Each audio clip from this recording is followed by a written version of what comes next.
കൊല്ലത്ത് 96 ഗ്രാം MDMA-യുമായി യുവതിയെ പിടികൂടിയ സംഭവത്തിൽ ബംഗളൂരു സ്വദേശിയും അറസ്റ്റിൽ. സെയ്ദ് അർബാസ് ആണ് പിടിയിലായത്. ശക്തികുളങ്ങര പോലീസ് ബംഗളൂരുവിൽ നിന്നാണ് ഇയാളെ കസ്റ്റഡിയിലെടുത്തത്.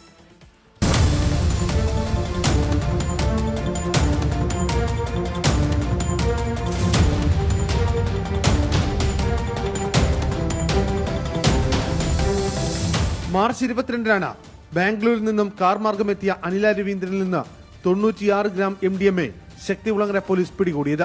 പലതവണ ലഹരി കേസിൽ പിടിയിലായ യുവതിയിൽ നിന്ന് ലഹരി ഇടപാടിന്റെ ഞെട്ടിപ്പിക്കുന്ന വിവരങ്ങളാണ് പോലീസിന് ലഭിച്ചത്. ഇവരുടെ ഫോണിൽ നിന്ന് ലഭിച്ച വിവരത്തിന്റെ അടിസ്ഥാനത്തിൽ നടത്തിയ അന്വേഷണത്തിലാണ് ബാംഗ്ലൂർ സ്വദേശിയെക്കുറിച്ച് പോലീസ് അറിയുന്നത്. തുടർന്ന് ബാംഗ്ലൂരിലെത്തിയ ശക്തികുളങ്ങര പോലീസ് നടത്തിയ തിരച്ചിലിനൊടുവിലാണ് സെയ്ദ് അർബാസിനെ പിടികൂടുന്നത്. അനില രവീന്ദ്രന് MDMA നൽകിയിരുന്നത് സെയ്ദ് അർബാസ് ആണെന്ന് തെളിയിക്കുന്ന വിവരങ്ങളും പോലീസ് കണ്ടെത്തിയിട്ടുണ്ട്.